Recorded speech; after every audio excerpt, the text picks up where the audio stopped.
Sur notre chaîne Frediel, le sujet de la réincarnation. Isabelle, tu vas faire apparaître devant toi une personne réincarnée sur Terre. Peux-tu me dire ce que tu vois? On commence au sens large.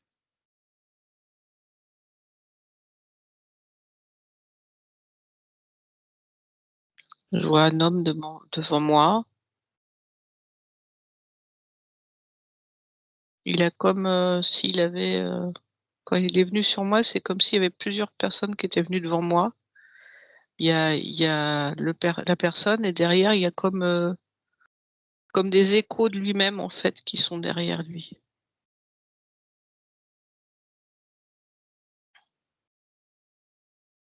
Des échos visuels. Est-ce que tu peux discuter avec cette personne? Tu es autorisé? Oui, la personne me regarde, ça a l'air bon.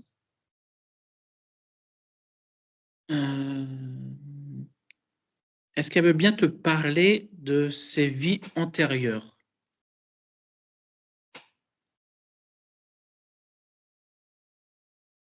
En fait, quand tu me dis ça, c'est les échos qui viennent directement et en fait, c'est les autres vies qui viennent discuter, en fait, directement.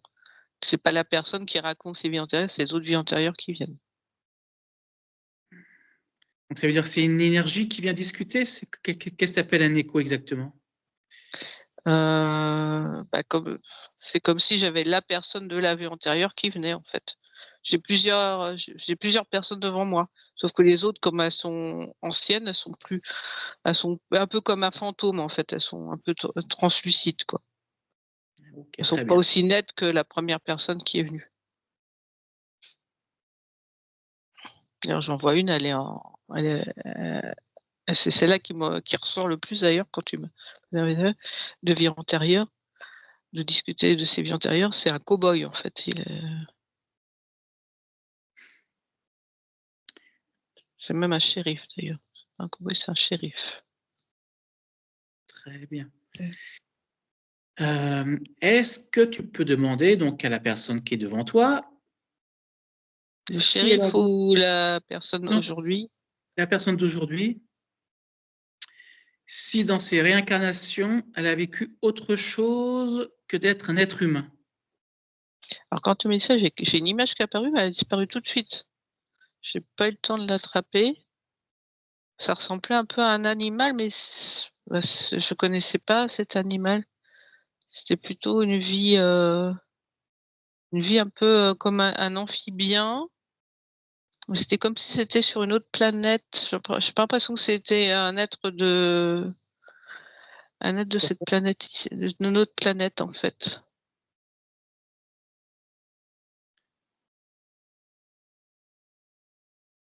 Parce que moi, ma question là en général, c'est du coup, est-ce qu'un être humain peut se réincarner en animal ou en minéral, un végétal, ou est-ce qu'il doit suivre absolument le chemin humain? Est-ce que tu peux avoir des informations là-dessus? Alors celui que j'ai devant moi, non, il n'a pas eu le cas. En fait, il a été un être d'une autre planète, mais il n'a pas été un animal terrestre ou un minéral terrestre. Je vais voir si je peux avoir une information autre. Là, j'ai un chien qui apparaît devant moi. J'ai l'impression qu'il a été un être humain avant le chien. Essaye de creuser. Et quand je vois la personne qu'il était avant en être humain, je vois une personne épuisée, fatiguée, qui avait l'impression d'avoir tous les malheurs du monde sur lui et qui demandait à avoir une vie plus paisible, plus calme. Et après, il était en chien. C'est Donc, comme si ça me donnait l'impression que c'est la personne qui avait demandé, en fait, de plus être un être humain, parce qu'elle en pouvait plus de sa condition humaine. et elle voulait pas faire une autre expérience en être humain? Elle voulait J'ai pas carrément compris. changer radicalement? Ouais, ouais, ouais, j'ai vraiment, Alors, c'est pas clairement dit, mais le ressenti, c'est ça, c'est que la personne n'avait plus envie d'être un être humain.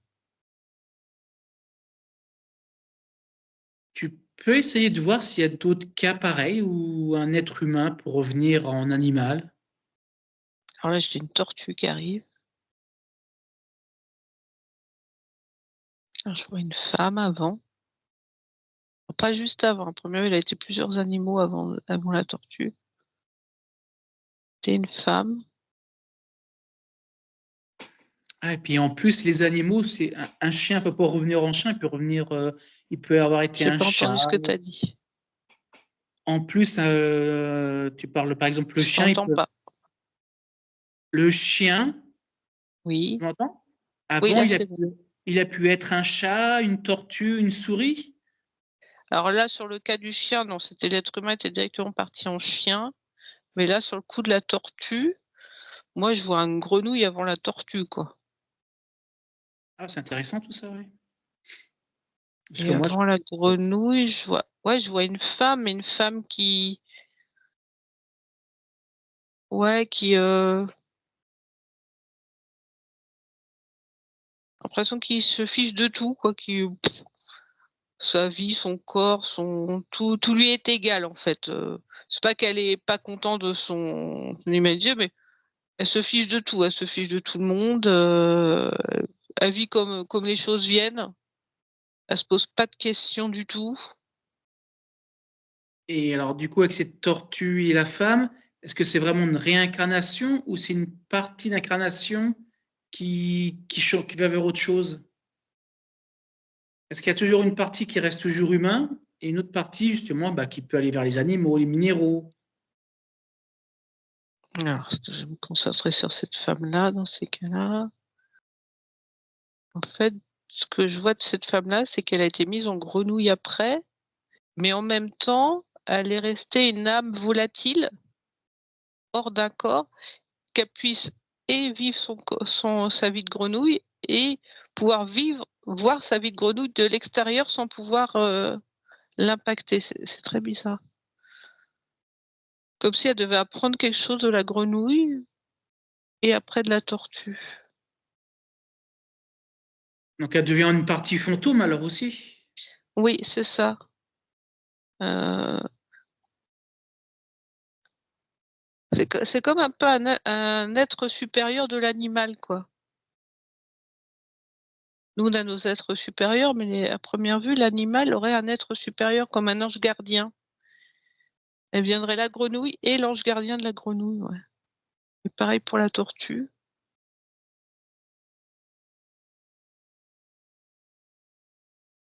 Parce que là, ça revient à la question principale que j'allais te poser ensuite.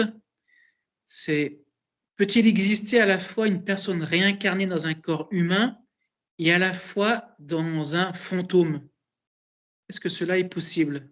Alors, j'ai pas de cas qui me vient à moi. Je vois une personne avec un œil très très lumineux, un troisième œil qui envoie de la lumière. Pourquoi je vois cette personne-là quand tu me dis ça? Après, je vois que la lumière va sur deux autres corps. C'est comme si la personne, elle pouvait gérer trois corps en même temps.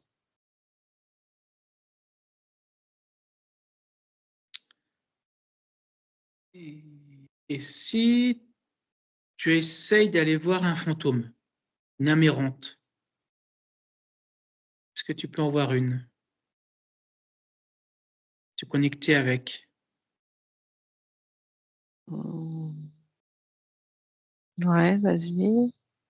Ouais, tu fais attention, tu fais une protection quand même, essayer de pas qu'elle vienne vers toi, qu'elle te chope quelque chose, mais tu fais attention. Ouais, ouais, je vois une âme là un peu grisâtre qui a l'impression qu'il se traîne, quoi. Donc, Ouais. euh, est-ce que c'est donc que ce fantôme, on va appeler ce fantôme, est-ce qu'elle a une vie humaine quelque part? Ou est-ce qu'elle est que fantôme actuellement? J'ai l'impression de voir quelqu'un derrière qui se traîne également. Personne qui a goût à rien. En fait, c'est marrant parce que l'âme et le corps physique ont exactement la même posture. L'âme est devant, et le corps suit derrière.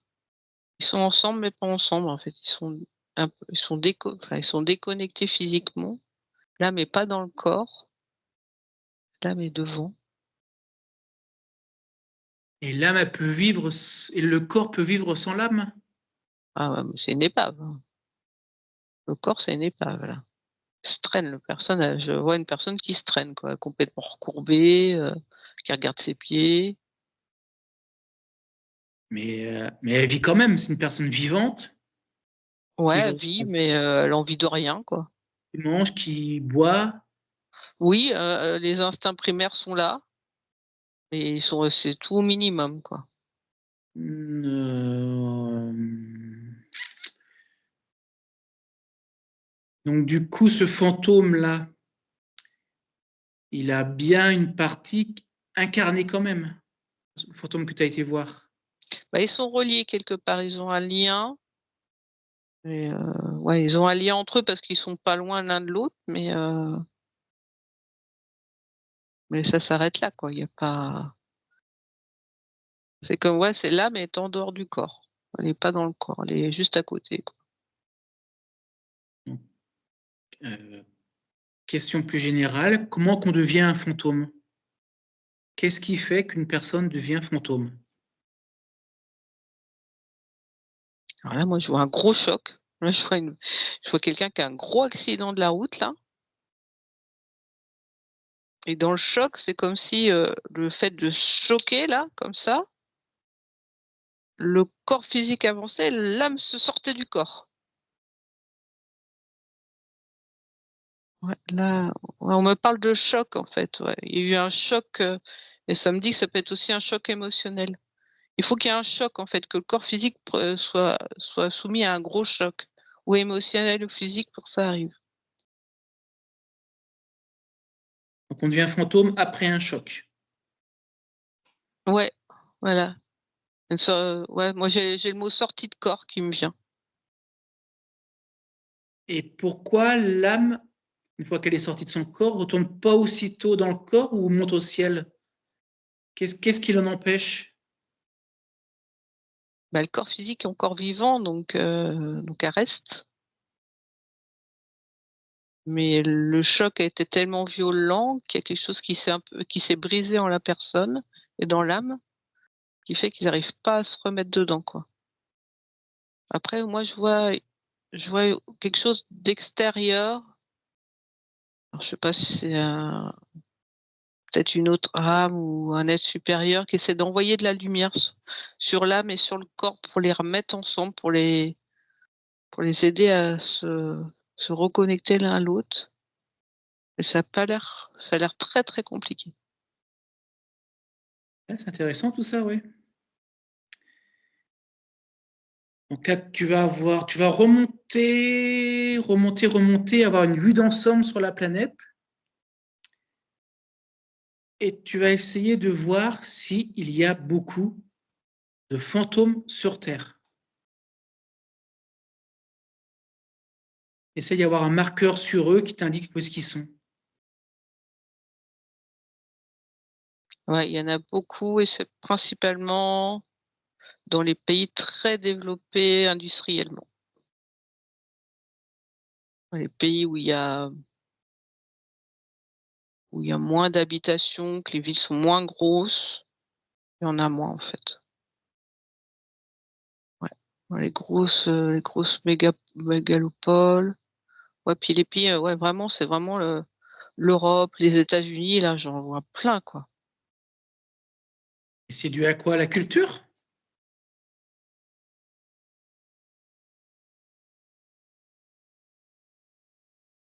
Comment ça se fait qu'il y a plus de fantômes, par exemple, aux États-Unis qu'en Inde? Alors attends, parce que là, j'étais sur le côté de la planète, mais je voyais pas l'Inde. Alors attends, je vais tourner la planète. J'en vois beaucoup en Chine aussi. Ouais, en fait, toutes les grosses villes, hein, que ce soit n'importe quel pays, les grosses villes, il y en a. C'est vraiment où il y a Après, il y a plus de monde aussi, donc est-ce que c'est représentatif? Ouais, évidemment, oui, les grosses villes, il y a plus de monde, donc est-ce que c'est proportionnel ou pas? Ça, je ne sais pas.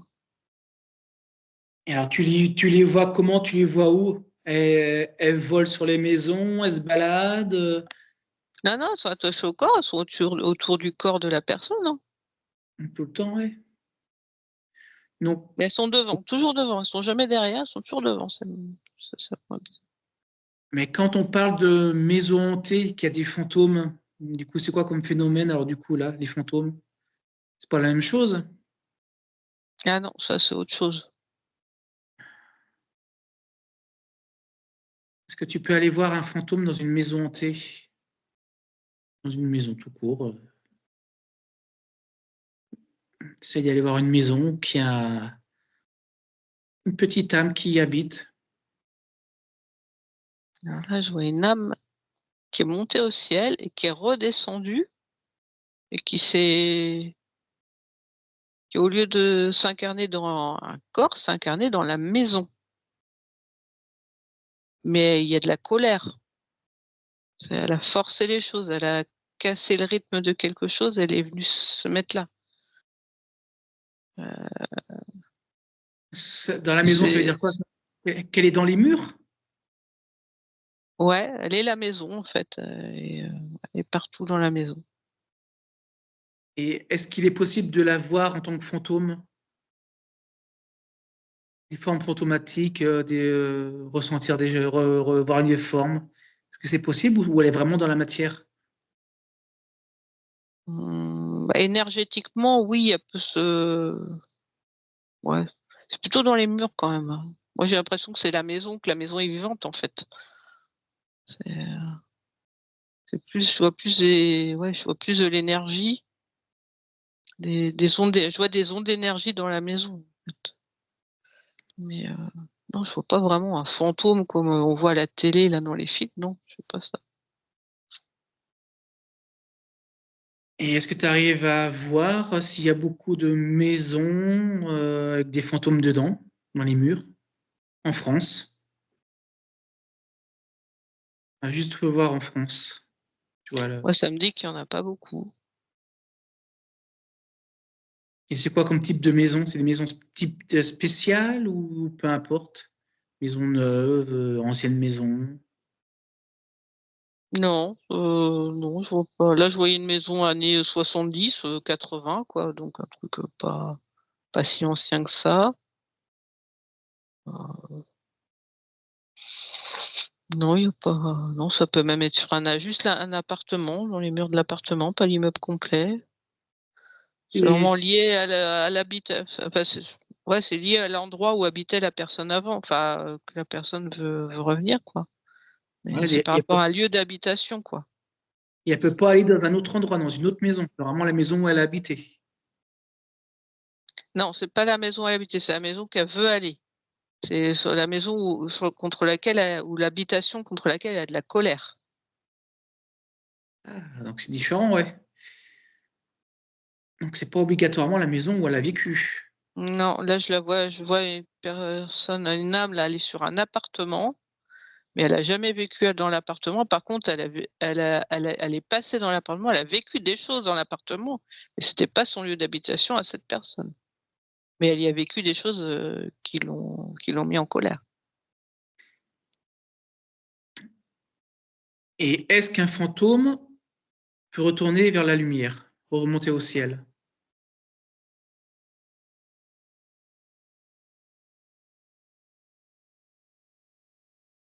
Ouais, Ça c'est me vrai. dit oui, moi je vois des êtres de lumière qui viennent les aider et puis il peut y avoir aussi des gens sur terre qui les aident aussi.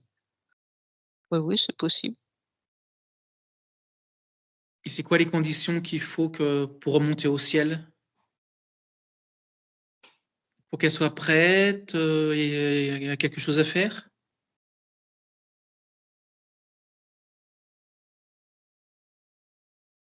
Faut avoir accepté quelque chose? Ça me dit que chaque cas est un cas particulier, donc faut faut un peu comprendre le pourquoi du comment. Et une analyse à faire, en fait. Et puis au-dessus, les aides de lumière, ouais, ils travaillent dessus. Ils travaillent tout le temps dessus, en fait. Mais non, il y a pas je vois pas une règle, qui s'applique tout le temps pour tout, quoi. Ouais, il faut faire des nettoyages, mais il faut vraiment comprendre le pourquoi l'âme est en colère contre ce lieu, quoi. Si on le sait pas, on peut rien faire. Un nettoyage va pas suffire. Arriver à comprendre. Après, c'est une petite colère, ça peut suffire. Mais une grosse colère, il faut comprendre. Et est-ce qu'il existe des animaux fantômes? Alors quand tu m'as dit ça, j'ai vu un chien qui s'attache à son maître, en fait. Ouais. Donc c'est le même principe alors du coup.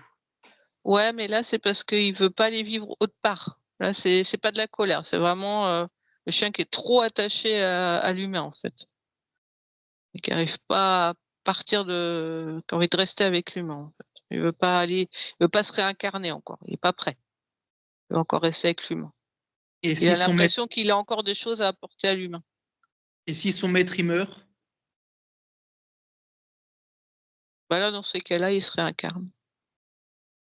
Non, soit il part avec, les 2 âmes s'en vont et repartent pas automatiquement au même endroit d'ailleurs. Automatiquement ensemble, mais ouais. À partir du moment où le maître est décédé, le chien part aussi. Là, moi, je le vois vraiment partir avec. C'est Je sais intéressant.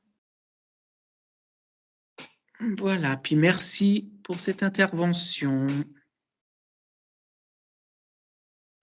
Bon, ben, merci à tous pour avoir visionné cette petite enquête. C'était bien sympathique, ma foi. Si vous avez aimé, n'hésitez pas à liker. Mettez des commentaires aussi, n'hésitez pas. Si vous avez des questions, des sujets d'enquête, si vous voulez qu'on les traite, n'hésitez pas à les mettre, nous les donner. C'est avec plaisir qu'on essaiera d'y répondre. Voilà, donc à bientôt et merci Isabelle.